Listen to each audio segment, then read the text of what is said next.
1, two-time kapisanan ng mga broadcasters, Golden Dev nominee for Best Provincial Newscast. Aksyon! Balitang Bayan, Numero 1. Aksyon! Balitang Bayan, Numero 1. Kagkaroon ang inyo News Team.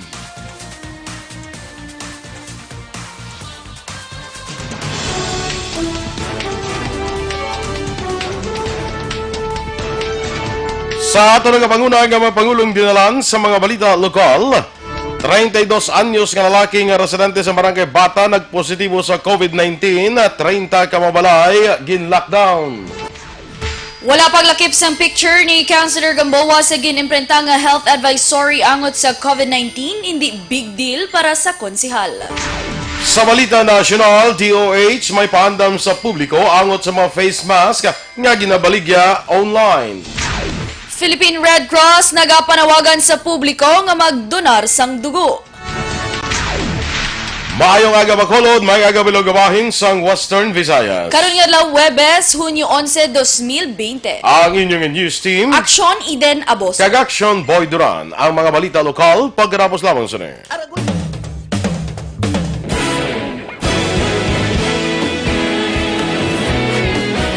Naghakot sang pagpasidungog ang mga katapo programa kag drama sang DYEZ Aksyon Radyo Bacolod sa Tingog kag Handurawan Awards 2020 sang KBP Negros Occidental Chapter. Ladies and gentlemen, our icon of radio in Negros Occidental this year goes to Eduardo Elocuente.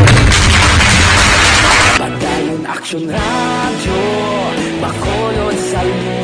Himpasidunggan bilang icon of radio si Eduardo de la Fuente, Anchorman of the Year, Art Tayhupon, Reporter of the Year, Brian Morden, News Presenter of the Year, Boy Duran, Special Awards for Administrative, Nani Kirao, Best Radio Drama ang Timbangan sang Katarungan, Best News Program for AM, Aksyon Balita Banat Bulid ni Aksyon Rex Canton, kag Best Entertainment Program for AM, This Is My Life ni Tita Wilma Sugaton.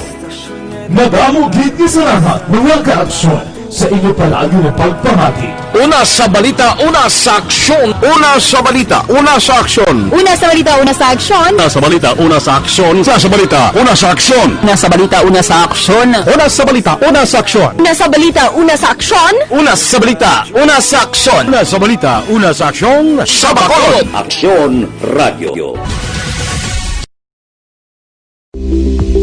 Ito ka mga importante nga mapamahagi agud mapungga ng paglaptas ang Coronavirus Disease 2019 o kung COVID-19 sunod sa World Health Organization o kung WHO. Una, ugaliyo na masami nga pagpanghugas ang kamot agud mapasigurong katinlo sa kaugalingon. Ikaduha, likawan man ang masami nga pag-uyat sa ilong kamot kag baba. Ikatatlo, tabunan sang tisyo kung kamot ang baba kung ginaubo. Ikaapat, likawan ang pagpadulong sa mga lugar nga masami ginatipunan sang publiko. Ikalima, magtiner sa puluyan kung hindi mayong kondisyon sang lawas, ilabi na kung nagabatyak sang hilanat kag ubo. Ikaanom, kung nag-eksperyensya sa hilanat ubo o kung kabudlayan sa pagginawa. Gilayon nga magpakonsulta o kung magpangayo sang panugyan gikan sa isa ka doktor. Ikapito, tingwaan nga mangin updated sa balita kag mga impormasyon angot sa COVID-19. Ining apahanumdom ang ginatulong sa inyo sa kaalwan sang World Health Organization, Department of Health kag Aksyon Radio Bacolod.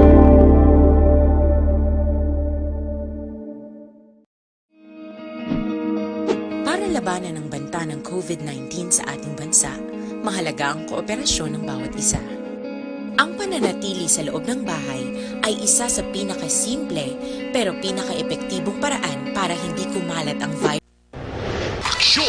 Balitang Bayan, Numero 1.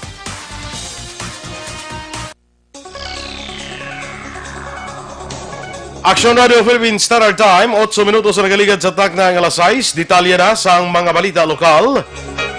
Nagpositibo si COVID-19, akon sa COVID-19 ang 32 anyos ng lalaki nga residente sang barangay Bata, siyudad sang Bacolod. Sunod kay Vice Mayor Elcid Familiaran, Chairman sa Bacolod Interagency Task Force, si patient number 18 ang isa ka personal driver.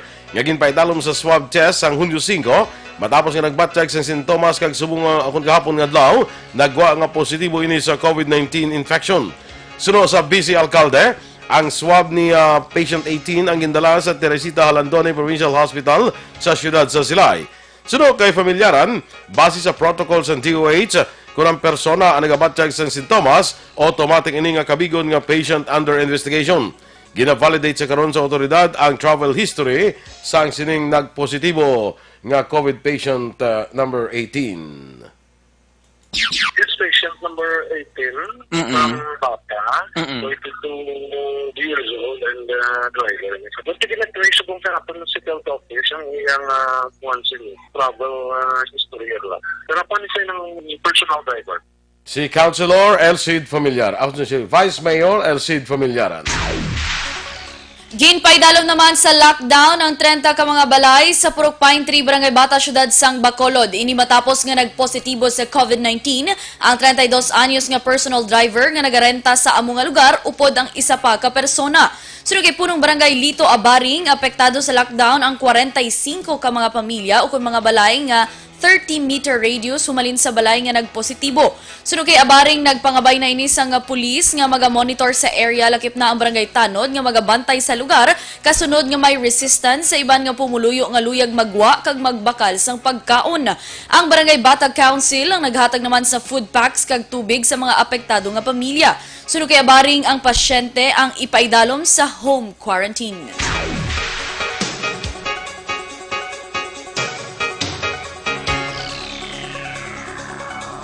Hindi naman big deal para kay City Councilor Wilson Gamboa Jr. ang ginimprinta nga health advisory angot sa COVID-19 nga ginbutang sa mga kabaranggayan sa din nabutang ang mga litrato sa mga opisyal magluwas sa iya. Gintawag ni Gamboa ang ningatikang bilang discourteous, unethical kag wala sang respeto hindi para sa iya kundi para sa opisina nga iya nga ginarepresentar. Suno kay Gamboa hindi sinimahangpan nga lamuran sang pamulitika sa tion sang krisis kag mayara sang partisanship sa sining issue.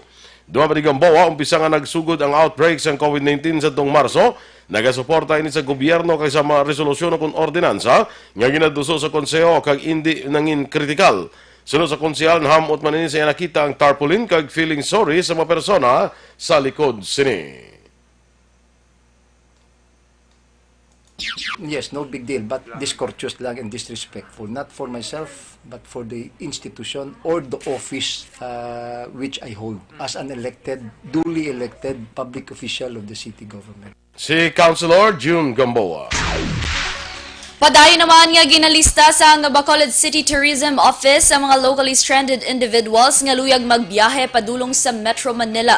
Ang City Tourism Office among gintugyanan sa syudad sa pag-facilitate sang sweeper flight para sa mga LSIs. Asuno kay Sandra Sisip, officer in charge sang City Tourism Office, may pila na ka mga LSI sa syudad ang nakaupod sa sweeper flight nga organisar sang probinsya sang Negros Occidental. Suno kay Sisip, ang mga LSIs among nagabayad sang ilang nga plane ticket, samtang ang LGU ang naga-facilitate lamang sa mga requirements lakip na ang Travel Authority. Sa karon ginabaton sang talatapan ni Sisip ang mga LSI nga luyag magpadulong sa Manila kag kun may available na nga flight, sila ang pagatawgan para sa schedule sang ila sini nga biyahe. Nagapakita sa records sa syudad nga may kapin 200 ka mga foreign national ang nabuligan na sa pagbiyahe gikan sa Bacolod pakadto naman sa Metro Manila. So ang amon what we do is we take in the list of names and contact numbers. So just in the event may ara naman nga sweeper flights, we call them. Oh, okay. Okay, that's why nga we're fast in putting up sang kay we keep a master list. Ang OIC sang City Tourism Office, Sandra Sisip. Nagpadalat naman sang reklamo sa Aksyon Radio ang pila ka mga returning OFW sa madugay nga resulta sang swab test halin sa Iloilo. Suno kay isa ka nagpakilala kay Ina, isa sa mga seafarer nga yara karon sa quarantine facility. Dismayado ini tungod masobra 2 ka semana na sila nagahulat sa iya mga kaupod sa resulta sa swab test, apang tubtub karon wala gihapon nagabot. Bangod sila nagapangabay si Ina sa mga opisyal sa syudad nga panugutan na ang mga ini nga makapauli na sa ilatag sa mga pamilya diri sa syudad sang Bacolod. Sa iban pa nga balita lokal, ginatinghuan naman nga matapos sining semana sa Bacolod City Police Office Investigation and Detective Management Branch kung IDB IDMB ang pre-charge investigation bato kay Police Staff Sergeant Lodovico de la Raya.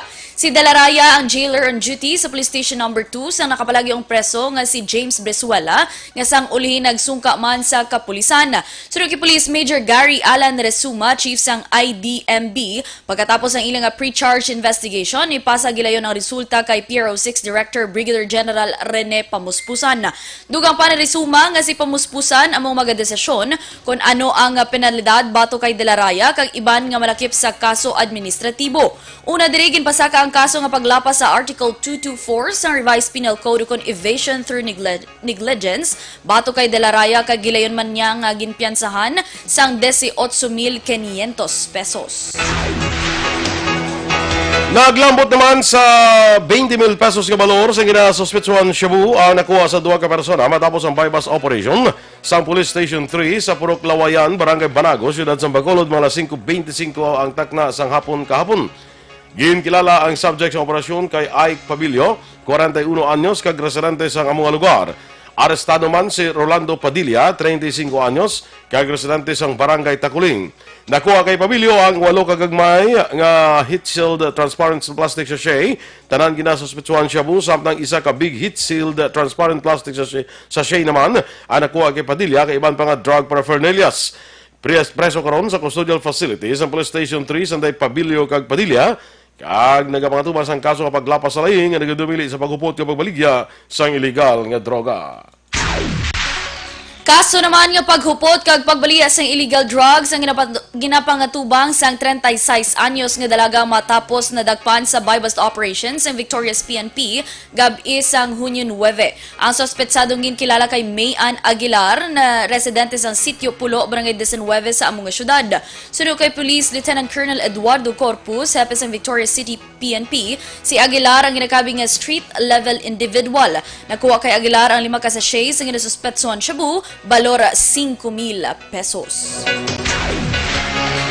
Arestado naman ang nakabig top 1 sa drug watch list sa siyudad sa Carlota sa bypass operation sa kapulisan sa itong gabi sa Hunyo 9 sa Fairlow Highway, Barangay La Granja sa siyudad sa Carlota.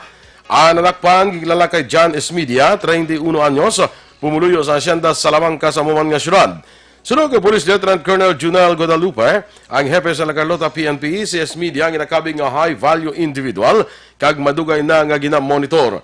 Nakuha sa suspetsado ang balor sa 6,000 pesos sa ginasuspetsuhan Shabu.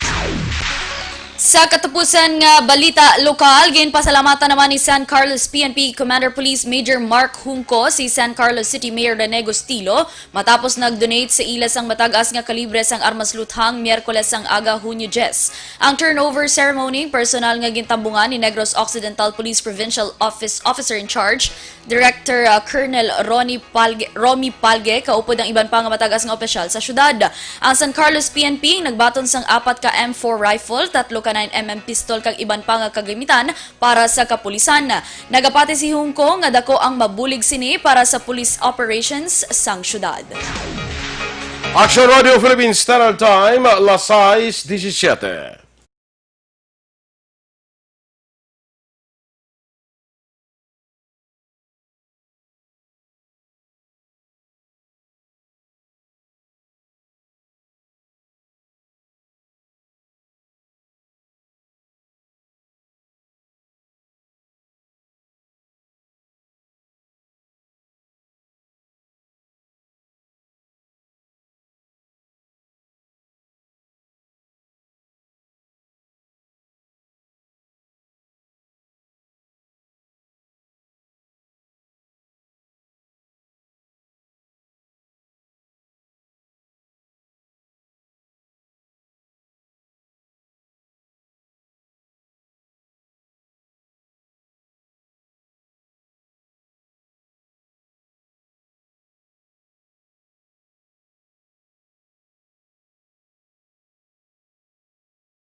Aksyon nga iniblang mga balatian, respiratory diseases, pareho sang ubo, sipon, trangkaso. Likawan ta ini mga ka-aksyon, ilabi na sa mga tig-ululan, no? Basi, wala ko madudahan ka pa, may COVID ka, ma-quarantine ka pa, swab test ka pa. Muna nga hindi nga klase sa mga balatian, likawan naton. Kag para dira, ang Dr. Alfred's Pure Mangosteen Capsule and Tea. Aton nga ginarekomendar sa inyo. Puno ini sang vitamin C, natural ka organic, wala sa preservative, kag himo sa pure mangosteen. Kagabalo bala kamo, nganing Dr. Alfred's Pure Mangosteen Capsule and Tea nakabato na ni International Award sa Estados Unidos. Kag gintagaan pa nga 5-year expiration period sang Estados Unidos. Puno man ini sang B-complex, ang B1 para sa aton sininga nerve o kun reflexes, ang B6 para sa pagbabakod sa aton nga baga, likaw kita sa ubo, kang B12 para sa maayong absorption sang sustansya nga ginakaon sa sustansya halin sa pagkaon nga aton ginakaon. Dr. Alfred's Pure Mangosteen Capsule and Tea manggaranon sa vitamin C, natural ka organic, wala sang preservative, kag himo sa pure mangosteen. Kag sa pagtuon sa Kentucky University dito sa Estados Unidos na mapadudan nga immune booster man isa, nagapabakod sa aton immune system para nga hindi dali-dali matapikan sang balatian. Mabakal sa tanan nga sang Sincere Drugstore, Wakong Chinese Drugstore, Consuelo Drugs, kag iban pang mga butika malapit lang sa inyo lugar. DOH may paandam sa publiko angot sa mga face mask nga ginabaligya online. Samtang Philippine Red Cross nga panawagan sa publiko nga magdonar sang dugo. Ang detalye sa mga balita nasyonal sa magbalik sang aksyon, Balitang Bayan, Numero 1. Sa dinami-dami ng usapin ngayon tungkol sa COVID-19, nangingibabaw ang tanong tungkol sa expanded testing. Ano nga ba ang expanded testing? Bago natin sagutin ito, mahalaga munang malaman natin kung ano ang confirmatory test para sa sakit na COVID-19. Ang Reverse Transcription Polymerase Chain Reaction o RT-PCR ay isang laboratory test na tumutukoy sa mismong virus sa loob ng tao. Ang RT-PCR ang siya lamang test na ginagamit upang makonfirm ang sakit na ito. Kaya nitong alamin kung may virus na sa katawan ng isang tao bago pa man lumabas ang sintomas. Kaya naman sa ating expanded testing, RT-PCR ang ginagamit natin ngayon. Hindi ito katulad ng Rapid Antibody-Based Tests o RATs na tumutukoy lamang ng antibodies sa katawan. Sino-sino ang kabilang sa expanded testing? Sa expanded testing, ang mga sumusunod na mga tao na may history of travel sa isang lugar na may COVID-19 o nakisalamuha sa taong may COVID-19 ay sasailalim sa RT-PCR test. Una, mga pasyenteng may malubha at kritikal na kalagayan. Ikalawa, mga pasyenteng may edad 60 pataas, pasyenteng mayroong ibang sakit, o mga pasyenteng may maselang pagbubuntis. Ikatlo, mga pasyenteng may bahagyang sintomas. At ikaapat, iba pa nating kababayan at mga healthcare workers na walang sintomas ngunit may travel history o contact. Mayroon na tayong mga laboratorio na kayang gumawa ng RT-PCR sa Luzon, Visayas at Mindanao. Sa kasalukuyan, layunin ng ating gobyerno na tumaas pa ang health system capacity ng bansa upang matest sina lolo, lola, kuya at ate na pasok sa populasyong kailangan ng testing. Ginagawa natin ito upang mabigyan ng tama at agarang atensyong medikal ang mga pasyente at para matukoy ang iba pang tao na nakasalamuha nila.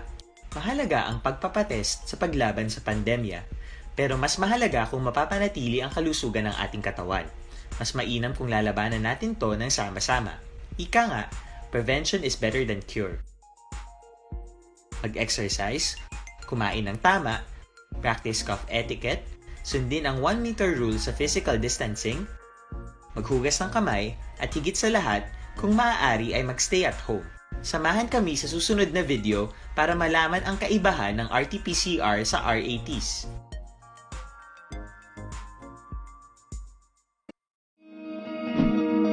Para labanan ang banta ng COVID-19 sa ating bansa, mahalaga ang kooperasyon ng bawat isa. Ang pananatili sa loob ng bahay ay isa sa pinakasimple pero pinaka-epektibong paraan para hindi kumalat ang virus. Kunwari, ikaw ang tuldok na ito. Malusog ka at malakas. Lumabas ka ng bahay. Ang hindi mo alam, may nakasalamuha ka ng may COVID-19. Tandaan, mahirap malaman kung sinong may virus, pero madali itong maipasa sa iba. Pwedeng naipasa na pala niya ang virus sa iyo nung umubo siya o bumahin. O baka naman ay nahawa na dahil humawa kayo sa parehong bagay na kontaminado. Ngayon ay mayroon ka na ring COVID-19. Isa ka ng carrier na makakahawa sa iba. Dahil maaaring ilang araw pa bago lumitaw ang sintomas na ubo, sipon, hirap sa paghinga at lagnat. Pwede ring wala kang nararamdamang sintomas, ngunit nakakahawa ka pa rin. Pag-uwi mo sa bahay, maaari mong mahawahan ang iyong pamilya. Kasama na rito ang lolo at lola mo o ang mga magulang mo na may edad. Bayan, numero 1.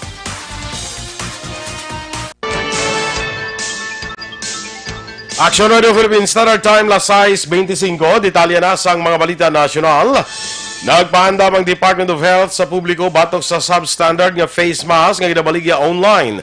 Sunod kay DOH's Undersecretary Maria Rosario Vergere, ang face mask ang dapat nag-comply sa standards ng Food and Drug Administration kag Department of Trade and Industry. Sunod kay Vergere, dapat siguraduhon nga rehistrado kung mayara sang may ginabaligya nga face mask online. Duha pa ni Vergere, ginatugutan nila nga ang tao mag-usar sang cloth face mask sa pagwa sa balay. Apa mga healthcare workers ang dapat mag-usar sang N95 mask o surgical mask para sa ilang proteksyon. Sunod sa DOH, posible mabutan sa peligro ang healthcare worker kung makabakal sang substandard nga face mask o PPE. Nanawagan naman ang Philippine Red Cross sa publiko nga magdonar sang dugo para masiguro nga hindi mawad-an sang supply ang blood banks karon nga COVID-19 pandemic. Sunod kay Senator Richard Gordon, chairman sang PRC, kinahanglan ang bulig sang publiko samtang nagapadayon ng krisis bangod may mga tawo nga nagakinahanglan sang blood transfusion, kaangay sa mga cancer patients, accident victims, mga tawo nga may blood disorders, ang mga nagabata kag iban pa. Hindi luyag sang PRC nga maglambot sa punto nga makancel ang mga surgeries bangod sa kakulang sang supply sang dugo. Ang mga persona nga may travel history abroad ang kinahanglan nga magulat sang 14 dias antes tugutan nga makadonar sang dugo. Nagpasiguro si Gordon nga nagasunod ang PRC sa mga safety procedures kontra COVID-19 sa pagpatigayon sang blood donations. Nadugangan sang 740 ang panibagong kaso sang COVID-19 sa Pilipinas. Sa record sang Department of Health, 23,732 ang kabilugan nga kaso sang COVID-19 sa pungsod, kaya ang panibagong 740 ka kaso ang ginalakipan sang 452 ka fresh cases kag 288 ka late cases.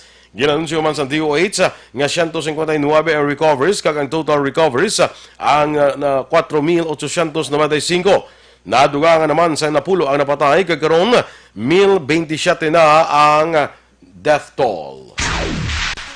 Nagsaka naman sa 2,787 ang positibong healthcare workers sa COVID-19 sa Pilipinas. Sa daily reports ng Department of Health, 1,624 naka-recover, samtang nagapabilin sa 32 ang death toll.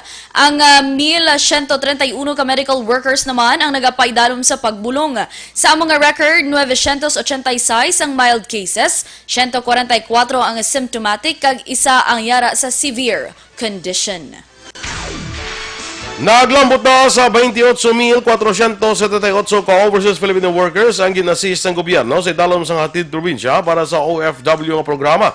Sunod sa Department of Transportation, na-record na nasamit ng kadabuon sa mga napapuli na nga OFW tubtub sang Hunyo 9. Sa 28,478 ka OFWs, 8,546 ang inpapauli pagi sa land transport, kag 13,727 ang air transport umpisa Mayo 25 tubtub Hunyo 9. Samtang 6,205 ka OFW naman ang nakapauli pagi sa sea transport halin Abril 27 tubtub Hunyo 9. Yara naman sa 51 bagong recovery sa COVID-19 sa mga Pinoy nga yara sa iban nga pungsod. Sa records ng Department of Foreign Affairs tubtub Hunyo 10, nagsaka na sa 2,346 ang overseas Filipinos nga naka-recover sa masakit. Yara naman sa 5,430 ang kumpirmado nga positibo sa COVID-19 sa mga Pinoy gikan sa 51 ka pungsod kag rehiyon. Sa nasambit nga record, 2,702 ang padayon nga ginabulong sa nagkalain-lain nga hospital. Samtang ang duha naman ang nagtaliwan, rason nga 382 na ang COVID-19 related deaths sa mga Pinoy abroad. Ginaabi-abi sa Commission on Human Rights ang panumdum ni Philippine National Police Chief General Archie Gamboa sa mga pulis nga istrikto nga sundon ang social media protocols. Sunod kay Attorney Jacqueline Ann Digia, spokesperson sa CHR, ang mga miyembro sa law enforcement kinahanglan nga may mataas nga standards ang ethics kag professionalism sa pagtuman sa obligasyon. Doon pa ni Digia ang mga social media content sa nagkalain nga ahensya sa gobyerno ang dapat ginapalapta para sa interes sa publiko. Palayag pa ni Digia nga hindi dapat ini paggamiton para makaguba sa iban nga individual sang mga wala basihan nga mga akusasyon. Nagpasiguro naman si Philippine National Police Deputy Chief for Operations Lieutenant General Guillermo Eleazar nga ipadayon sang ilahanay nga usisaw ng ginaligar kaso sang pagpangabuso sa mga babae kag kabataan sa panahon sang quarantine. Base sa data sang PNP, ginpahayag sa ika-11 nga weekly report ni Presidente Rodrigo Duterte sa Kongreso nga malapit sa 3,700 ang kaso sang pagpangabuso sa mga babae kag kabataan ang na-record umpisa nga ginpatuman ang community quarantine sa tung bulan sang Marso. Apang sunod kay Eleazar, ang report nga insidente sa pagpangabuso sa mga babae kag kabataan sa quarantine period ang mas manubo kon ikumparar sa na-record nagligad nga tuig sa pareho man nga period. Wala naman gin-specify ni Eleazar ang data kadungan sang interview. Ginpahayag naman ni Information and Communications Technology Undersecretary Eliseo Rio nga ang damlag lamang pagsaka sa kaso ng COVID-19 sa Pilipinas, hindi kuntani matabo kung ginhimo sang gobyerno ang pagpatuman sang central platform para sa tanan nga available nga data. Sa Facebook post, ginaligar ni Rio nga wala ginsapak sang Interagency Task Force for the Management of Emerging Infectious Diseases ang rekomendasyon may kang tanan sa data utilization kaya nagpabutyag man ini sang panibago nga concern angot sa pagpili sang staysafe.ph bilang inagaisanon nga contact tracing application. Sunod pa kay Rio nga kung magsalig lamang sa staysafe.ph bilang contact tracing application, hindi malambot ang handom nga ma-flatten ang kaso sang COVID-19 kag madamo nga patay ang ma-record subong man padayon nga mag-usmod ang ekonomiya sang pungsod. Sa katapusan nga balita national, gindayo naman ni Senator Grace Poe ang Department of Information and Communications Technology sa mando may angot sa tower sharing sang telecom companies. Sunod kay Poe, madugay na niya nga ginaduso ang tower sharing sa mga telco para sa madasig nga connectivity kag matagan sang mas maayo nga mga oportunidad ang tanan nga Pinoy. Dugang pa ni Poe dako nga bulig ang tower sharing sa madasig kag masaligan nga internet service nga pinaka-importante subong nga ang pungsod ang nagapangatubang sa krisis. Aksyon Radio Philippines Standard Time, las 6:32.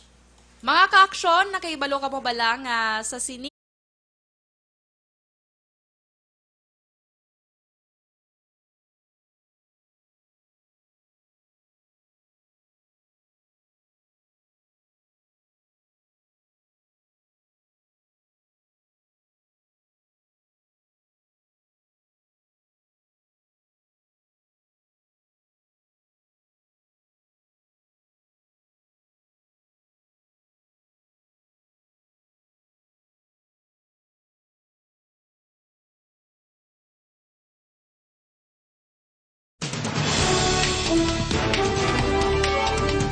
Inyong imamatihan natin mga balita diri sa Aksyon, Balitang Bayan, Numero 1. Standby na sa Aksyon Report, second portion. Upod kay Aksyon, Fred Salanga. Balikay kita sa Aksyon Balita Morning Edition. Upod gapon sa inyong news team. Aksyon, Eden Aboso. Kag-Aksyon, Boy Duran. Una sa balita, una sa Aksyon. Sa Bacolod Aksyon Radio.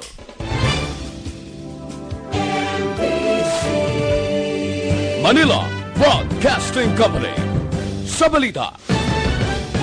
Komentaryo